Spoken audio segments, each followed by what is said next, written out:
Stage 2 of Idaho Rebounds has started, and for the first week in many weeks, open houses kicked off this weekend. Let's talk about it. Hey, this is Bob Van Allen with this week's step on the road to the rebrand. Happy Monday to you all. As you all know, last week the governor announced that we are now moving into Stage 2 of Idaho Rebounds, and the most significant changes are actually two things that I wanted to make sure to highlight. Number one, as far as real estate goes, traditional open houses have opened back up. Not that it's anything but business as usual. We're still doing social distancing, no more than 10 people in a home at a time, that sort of a thing. But starting last Friday, traditional open houses, we started marketing again, and there were over 300 traditional open houses in the MLS this last couple days over the weekend. So clearly agents and consumers are excited to be out there again and looking at homes. And I will tell you, just talking to a few of you that have done open houses over the weekend, it sounds like the traffic was promising. Everybody's doing their social precautions and safeguards and things like that, but it did sound like there was definitely some activity over the weekend. So I want to encourage you all, two things, two ideas for you as you resume potentially doing traditional open houses. Number one, we're hearing some success of agents that are actually doing both a virtual and a live traditional open house at the same time.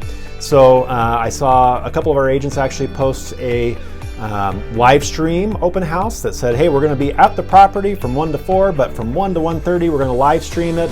Catch us there. We'll post it on our Facebook, that sort of a thing. That's a great way to make sure that you hit both people that want to come in person as well as people that might want to just check it out online. So I would really encourage you to still use both media.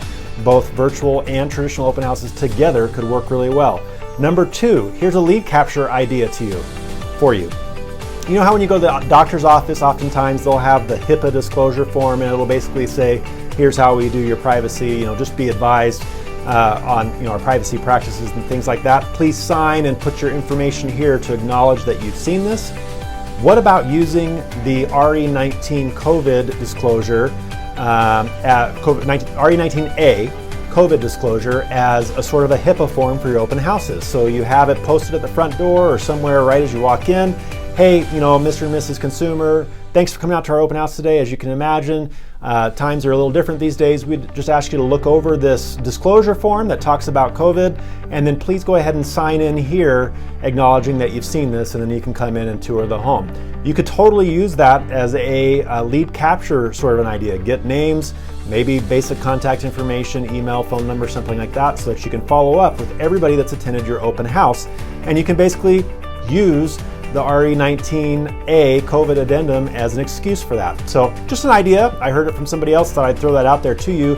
For those of you looking for ways to capture buyers' information as they come into your open houses, you're not sitting out there for the fun of it necessarily, you're sitting out there to do business. Why not make an effort, at least one little effort, to try to collect information from people that attend so that you can follow up with them and see if they might be a prospect for you.